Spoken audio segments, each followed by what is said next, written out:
Welcome back to the channel, everybody. So today is going to be real quick. We just got back from our camping trip in Shenandoah, and I want to talk quickly about how the Power Wagon did towing my RV.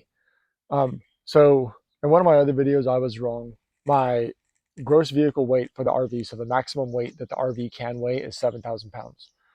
The maximum towing capacity of my Power Wagon is about 9,800 pounds. So I had almost 3,000 pounds just to mess around with. So nice and easy. But what I didn't take into account at the right time is my weight distribution hitch. So we bought this weight distribution hitch when we towed this RV cross country with my wife's Durango, and we had it set up perfectly, everything road level. And when I had my Chevy 1500, same thing. It rode at that height that it needed to ride at. Before we went camping, I lowered the height of my hitch as much as it would go, and it's still too tall. So what I did is I took the weight distribution system and I didn't fully max it out because I didn't want my truck and RV to be riding down the road like this. So right now, and I'll post a video up here somewhere.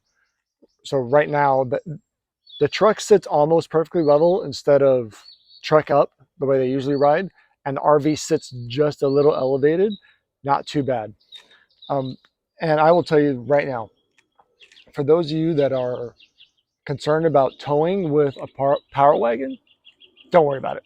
These things have so much power. It's the suspension that you have to worry about and that you have to work around. But we're already thinking about getting a bigger RV, one that is about 8,000 dry. By the time we load it up, it'll be about 9,000 wet. And I have no problems thinking that this thing is going to drive it all around. We just went over, we live in Virginia, we just drove it over the Shenandoah Valley, which is 3 miles of straight climbing and 3 miles down, and then obviously coming back. And the truck did not struggle one bit. Most of the time, I forgot that the trailer was even back there. It just handled so well. So, again, if you want a Power Wagon and you're going to tow with it, do it. Just make sure that you get the right hitch and get it set up properly. I have to buy a new hitch so that I can lower it even further so that everything rides the way it's supposed to ride. That's a mistake on my part, and I'm sure that the few of you that watch my videos, you're going to crucify me for not doing this before we left. I just thought I could get around it by lowering the hitch more. I was clearly wrong, but we made it there safely. We made it back safely. And again, no problems at all towing with the Power Wagon. So again, if you have the means to buy a Power Wagon, do it.